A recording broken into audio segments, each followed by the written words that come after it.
मित्रांनो, यूट्यूब चॅनलमध्ये स्वागत आहे आणि आम्ही पोचलो सिद्धापूरवाडी येथे बघू शकता तुम्ही।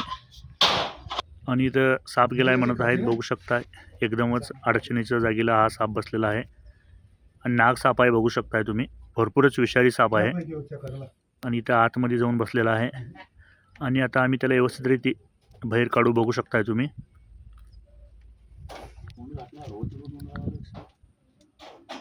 मित्रांनो, भरपूरच अडचणीची जागा आहे। लई पाठीमागे जरा गावलो कोणाला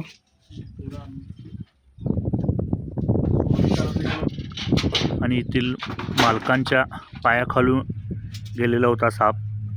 त्यांनासनी काय माहीत नाही कुठला साप होता आणि आता आम्ही येऊन बघितलेला आहोत आणि नाग साप आहे, भरपूरच विषारी साप आहे आणि त्यांना काही इजा झालेली नाही, काय केलेलं नाही। हा साप त्यांच्या पायाखालूनच गेलेला होता म्हणून त्यांनी असं सांगत होते। बघू शकताय नाग साप आहे, भरपूरच विषारी साप आहे।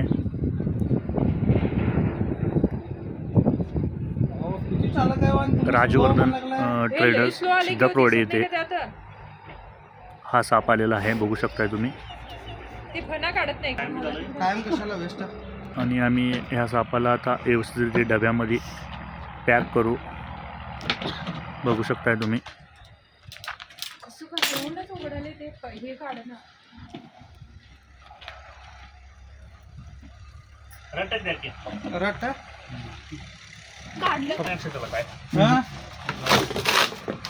जाड पाहिजे।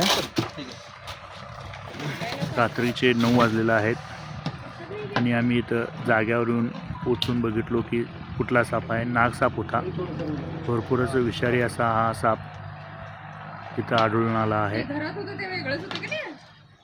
आणि याला आम्ही डब्यामध्ये पॅक करून थोड्याच वेळानंतर ह्याच्या सुरक्षित जागेला आम्ही हा साप सोडू। होल काढला पाहिजे त्याला, नको तर सोडणार, नको नाही।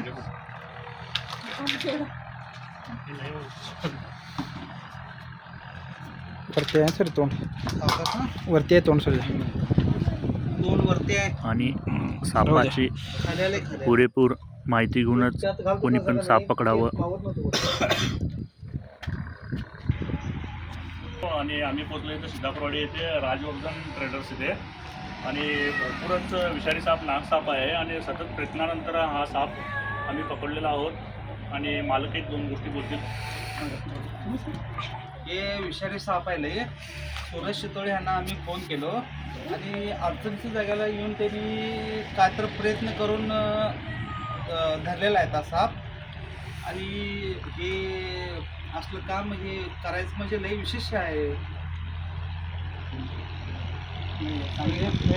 खूप म्हणजे खूपच कठीण काम आहे। तिने एवढ्या अडचणीच्या ठिकाणी त्याला धरलंय का नाही, मोठी गोष्ट आहे। मित्रांनो, थोड्याच वेळानंतर हा साप आम्ही व्यवस्थितरित्या पर्यावरणामध्ये सोडू। याच प्रकारे आमचे नवीन व्हिडिओ बघण्यासाठी आमच्या चॅनल सबस्क्राईब करा, लाईक करा आणि बेल आयकॉन बटन दाबायला विसरू नका।